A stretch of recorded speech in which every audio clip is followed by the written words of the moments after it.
The sacred simplicity of the Sabbath. Holy convocation, no servile work. The end. Apostle Shane Vaughn.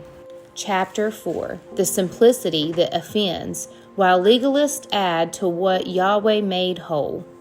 The beauty of the Sabbath is found not in its complexity, but in its clarity. And yet it is this very simplicity that offends. The carnal mind is never satisfied with divine sufficiency. It is addicted to adding, to amending, to modifying what Yahweh has already made whole.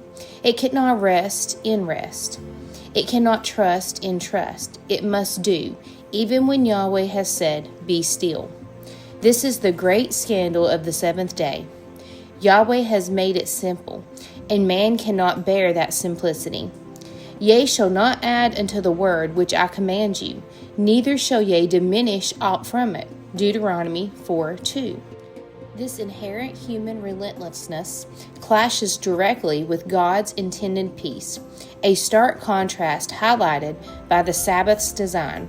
The simplicity is a challenge to our need for control. This defiance, this inability to simply be, reveals a deep-seated spiritual hunger unquenchable by earthly pursuits.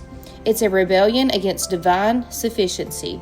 This inherent human struggle against divine simplicity sets the stage for a deeper exploration of faith's challenges and God's unwavering patience. The question remains, can humanity truly rest? Yet throughout history, the greatest offenders of the Sabbath have not only been those who cast it aside, but those who built fences around it so thick that the light of liberty could no longer shine through. Legalism does not grow from Torah. It grows from fear. Fear that Yahweh's instruction is not enough. Fear that his people might misunderstand, and so the legalist adds rules to prevent rule breaking until the original commandment is buried beneath human scaffolding. Yahweh said, "Do not work." Legalism says, "Do no walking, no carrying, no healing, no lifting, no laughing, no reaching, no helping." This suffocating legalism ironically stems from a lack of trust in God's grace and sufficiency. It's a self-righteous attempt to control the uncontrollable. The weight of these added burdens crushes the spirit, obscuring the true intention behind Sabbath rest. It transforms a gift into a prison. This perversion of rest creates a far greater spiritual distance from Yahweh than simple neglect ever could, hindering true fellowship. The question of genuine rest remains elusive. But Yeshua peeled back the scaffolding and showed us the stone beneath.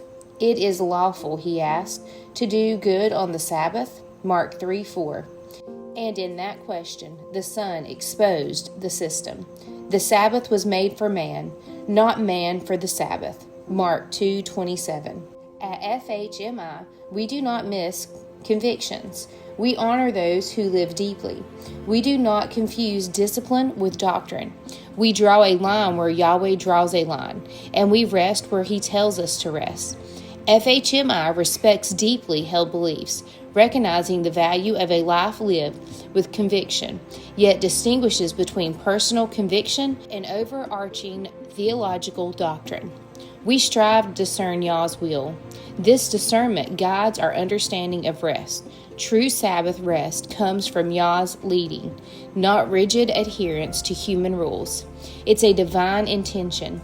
Ultimately, finding this rest depends on seeking Yah's direction, embracing his grace, and finding joy in his presence. This journey continues. Let the simple delight of the Sabbath be enough. Fences that become fortresses. In ancient Israel, the sages of the Pharisaic schools began to erect what they call fences around the law. These were well-intended boundaries, extra rules designed to protect the commandments from being broken. But over time, the fences became fortresses, and the original commandment could no longer be seen. These extra rules, intentional, helpful guides, morphed into rigid restrictions, stifling the spirit of the law. The focus shifted from relationship to ritual. Ironically, the intended protection became a barrier, obscuring Yah's grace and the true meaning of rest. This legalism created a distance, not connection. The weight of these man-made fortresses burdened the people, hindering their ability to find true Sabbath rest. The journey towards freedom continues. The Sabbath suffered more than any other command under this heavy hand. 39 categories of forbidden work were eventually established by the rabbis. These included tying knots, writing 2 letters, or even lighting a flame. What Yahweh gave as a blessing was rebranded as a test, and few passed. But the Messiah, our Master Yeshua, pierced the fortress walls. He did not define the Sabbath, he freed it.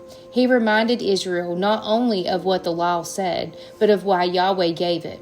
The Sabbath was made for man, and not man for the Sabbath. Mark 2:27. Legalism begins with caution, but ends with condemnation. And while boundaries may serve personal devotion, when they are elevated to doctrine, they usurp the word of Yahweh. At FHMI, we recognize that fences have a place, but only when they remain personal convictions, not universal commandments. The moment a fence becomes a measuring rod for righteousness, it has replaced the law it was meant to guard. Strict adherence to rules, devoid of grace, misses the heart of faith. Love, not legalism, defines true devotion. These self-imposed restrictions, while intending well, ultimately stifle the spirit. True freedom lies in relationship, not rigid adherence. This distortion of the divine message hinders spiritual growth, creating a barrier rather than a bridge. The focus shifts from grace to performance. We are not called to live recklessly, but neither are we called to live religiously. We are called to live righteously by what is written, nothing more, nothing less. Let the commandments shine again, unobscured. Let the Sabbath rise in simplicity, unburdened. Let the fortress fall, and let the faithful walk freely in the delight of Yahweh's day. From conviction to condemnation, when zeal crosses the line. Conviction is beautiful. It is personal, spirit-led, and life-giving. It arises from a tender conscience and a sincere desire to please Yahweh. But when conviction becomes condemnation, it ceases to be holy and begins to sow division. Conviction, born of a pure heart, empowers righteous living, a joyous obedience. It fosters inner peace and strengthens faith. Yet unchecked, this conviction morphs. It judges others, creating barriers, harming the very community it seeks to serve. The line blurs. This dangerous shift necessitates careful introspection. The faithful must discern true conviction from self-righteous condemnation. The journey continues. Many today build entire identities around the rules they've added. The zeal that once guarded their walk becomes a sword used to wound others. The tragedy is not only they love the Sabbath too much, but that they trust their own boundaries more than the word itself. In doing so, they elevate human additions to divine expectations.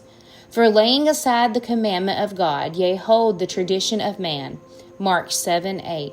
The spirit of the Pharisee is alive wherever someone uses their own death as a ruler to measure others' righteousness. At FHMI, we call this the Zeal Zone.